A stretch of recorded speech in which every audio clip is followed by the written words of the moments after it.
চারিদিকে এখন হালকা শীতের আমেজ আর শীতকাল মানেই কিন্তু পিঠে পুলি খাওয়ার দিন। আজকের আমি বানাবো চিতই পিঠে। আসসালামু আলাইকুম viewers, welcome back to my channel.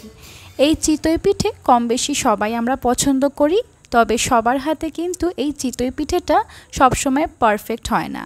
আজকের আমি খুবই সহজভাবে আর খুবই সিম্পল ওয়েতে আপনাদেরকে এমন নরম তুলতুলে ফুলকো চিতই পিঠে বানিয়ে দেখাবো। কোনো রকম বেকিং পাউডার, বেকিং সোডা, ময়দা কিছুই লাগবে না, শুধুমাত্র শুকনো চালের আটা দিয়েই এই চিতই পিঠে আমি করে দেখাবো। এমন ফুলকো, নরম আর অসংখ্য ছিদ্রযুক্ত চিতই পিঠে বানানোর জন্য আজকের এই ভিডিওটা দেখার রিকোয়েস্ট থাকলো।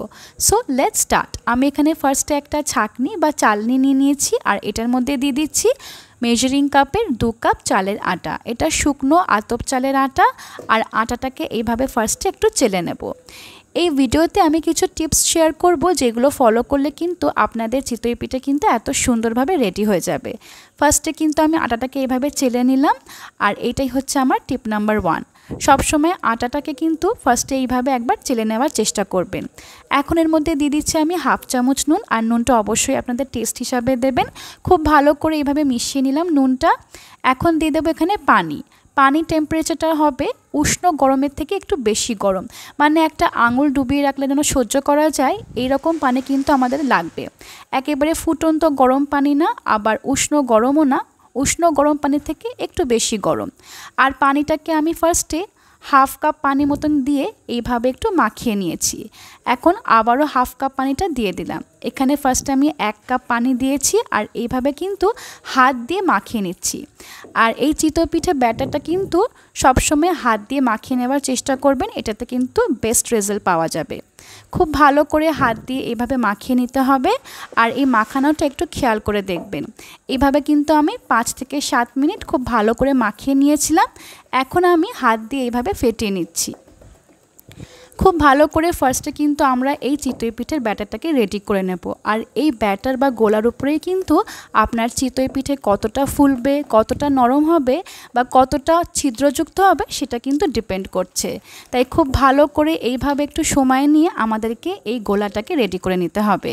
এখন আবারও নিয়েছি 1 কাপ পানি, আর পানিটাকে আমি এইভাবে অল্প অল্প করে দিয়েছি, আর এইভাবে কিন্তু ফেটিয়ে নিয়েছি।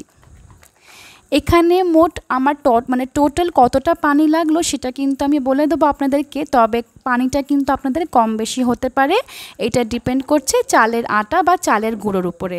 আমি এখানে টোটাল 1.5 কাপ পানি ইউজ করেছি। দেখুন আমার এখানে হাফ কাপ পানি বেঁচে গেছে। এখানে ফার্স্টে 1 কাপ দিয়েছিলাম, তারপরে আরও হাফ কাপ দিয়েছি। এখন এই ব্যাটারটাকে আমি 20 মিনিটস মানে 20 মিনিটের জন্য রেস্টে রেখে দিয়েছিলাম। আর 20 মিনিট পর আপনাদেরকে এর কনসিস্টেন্সিটা দেখিয়ে দিচ্ছি। দেখুন এরকম পাতলা হতে হবে। খুব একটা ঘন ব্যাটার হলে কিন্তু চিতই পিঠেগুলো ফুলবে না। আর এটাই হচ্ছে আমার টিপ নাম্বার 2। ব্যাটারের কনসিস্টেন্সিটা কিন্তু পারফেক্ট হতে হবে, তাতে কিন্তু চিতই পিঠেটা অনেক বেশি ফুলকো হবে আর ছিদ্রযুক্ত হবে। এখন আমি টিপ নাম্বার 3 শেয়ার করব আপনাদের সাথে, যেটা খুবই ইম্পর্টেন্ট। সেটা হলো এই গোলাটা বা এই ব্যাটারটা আমি একটা মিক্সার ব্লেন্ডারে দিয়ে দিলাম, আর এটাকে আমি এখন ব্লেন্ড করে নেব। এখানে আমি 2 টেবিল চামচ পানি ধুয়ে এটার মধ্যে অ্যাড করে দিয়েছি, আর খুব ভালো করে কিন্তু এই মিক্সারটাকে আবারও ব্লেন্ড করে নেব। এখানে 10 থেকে 15 সেকেন্ডের মতন করে এটাকে ব্লেন্ড করে নিয়েছি। আর ব্লেন্ড করার পরে দেখতে পাচ্ছেন কতটা বাবলস ক্রিয়েট হয়েছে উপরে। আর এখন এটাকে আমি আবারও এই বোলের মধ্যে ট্রান্সফার করে নিচ্ছি।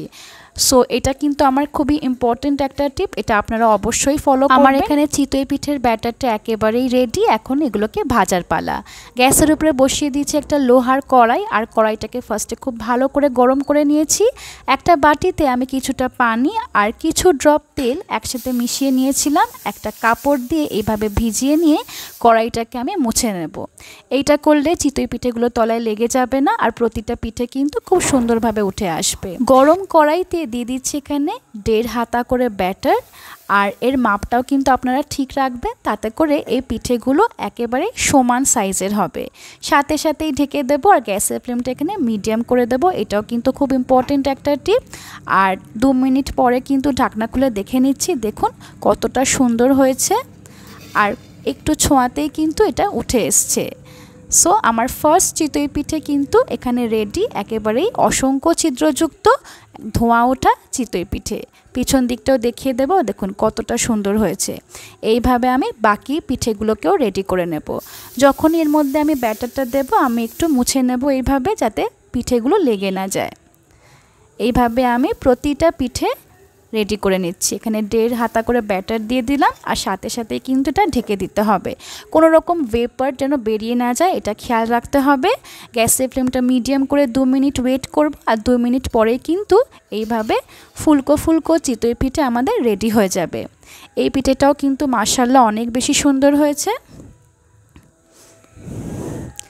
আর পিছন দিকটাও খুবই সুন্দর হয়েছে। এইভাবে আপনারাও রেডি করে নিন। আজকের পিঠেটা কিন্তু আমি অনেক সহজভাবে আপনাদেরকে দেখিয়েছি। আর এখানে আমরা আরেকটা টিপ হচ্ছে, এইভাবে কিন্তু আমরা গোলাটা বা ব্যাটারটা সবসময় একটু নেড়ে দেব, মানে খুব ভালো করে মিক্স করে নেব, যাতে তলায় যে চালগুলো আছে খুব ভালোভাবে মিক্স হয়ে যায়। এইভাবে ব্যাটারটাকে দিয়ে দিলাম, আর সাথে সাথেই আমরা ঢেকে দেব। মাঝখানে কিন্তু কোনো রকমভাবে ঢাকনাটা খোলা যাবে না। 1.5 থেকে 2 মিনিট আপনারা ওয়েট করবেন, আর 2 মিনিট পরেই কিন্তু ঢাকনা খুলে এইভাবে দেখে নিতে পারেন। খুব সহজেই খুবই সুন্দরভাবে পিঠেগুলো উঠে আসবে। আর এই কড়াইটাও কিন্তু আমি একেবারে নতুন পারচেস করেছি। কোথা থেকে কিনেছি, কত দাম নিয়েছে সবটাই আপনাদের সাথে শেয়ার করব। আমার এই চ্যানেলে শর্টসে আপনারা দেখে নিতে পারেন। অনেকেরই ধারণা এই চিতই পিঠে মাটির চুলো ছাড়া গ্যাসের আগুনে খুব একটা ভালো হয় না। তবে আজকের এই ভিডিওটা যদি দেখে আপনারা লোহার কড়াইতে এইভাবে চিতই পিঠে বানান, আমার গ্যারেন্টি আপনাদের সব চিতই পিঠে কিন্তু এত সুন্দরভাবে রেডি হয়ে যাবে। সো আমার এখানে কিন্তু চিতই পিঠেগুলো ভাজা শেষ, আর আমি এখন এগুলোকে সার্ভ করে নিচ্ছি।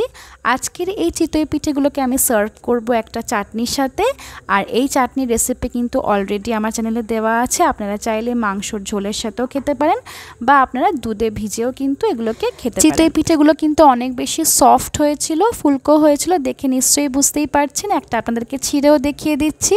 সো আজকের এই ভিডিওটা ভালো লাগলে একটা লাইক করে দেবেন, আর যারা নতুন ভিউয়ার্স আছেন প্লিজ আমার চ্যানেলটাকে সাবস্ক্রাইব করে দেবেন, বেশি বেশি করে শেয়ার করবেন ভিডিওটা। সবাই ভালো থাকবেন, আল্লাহ হাফেজ।